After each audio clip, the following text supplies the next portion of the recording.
লেটেৰা ঘিনলগা পৰিৱেশে বিৰাজ কৰিছে মহানগৰীৰ প্ৰতিটো ৰাজপথত জাবৰ জোঁথৰসমূহ পেলাই জিএমচি নামৰ বিভাগটোৰ ওপৰত দায়িত্ব সামৰাৰ অভিযোগ উত্থাপিত হৈছে যিটো স্থানত জাবৰ জোঁথৰসমূহ পেলাই থোৱা হৈছে সেই স্থানত ডাষ্টবিনৰ ব্যৱস্থা কৰা নাই জিএমচিয়ে সেই পথটোৰে গ'লে কণ স্কুলীয়া ছাত্ৰ ছাত্ৰীয়ে বিপদত পৰিব লগা হৈছে এয়া কোনো বাহিৰৰ দৃশ্য নহয় এয়া মহানগৰীৰ মাজমজিয়াৰ চিজুবৰী ৰাজপথৰ ভয়ংকৰ দৃশ্য যিটো দৃশ্য দেখিলে আপোনাৰো চকু কপালত উঠিব এই স্থানত জাবৰ জোঁথৰসমূহ পেলাই থোৱাৰ বাবে সম্পূৰ্ণৰূপে মাৰ যোৱাৰ উপক্ৰম হৈছে সেই তাহানিৰ বাহনী বৈশিষ্ট্য নৈ আপোনালোকক পুনৰবাৰ জনাইছো যি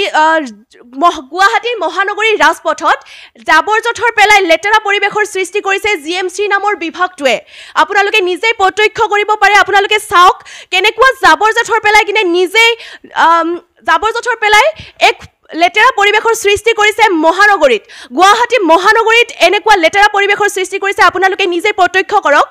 কিমান লেটেৰা জাবৰ জোঁথৰ পেলাইছে মহানগৰীত গুৱাহাটী মহানগৰীত এয়া কোনো বাহিৰৰ দৃশ্য নহয় আপোনালোকে নিজেই প্ৰত্যক্ষ কৰিব পাৰে এয়া কোনো বাহিৰৰ দৃশ্য নহয় এয়া মহানগৰীৰ চিজুবাৰীৰ ৰাজপথৰ ভয়ংকৰ দৃশ্য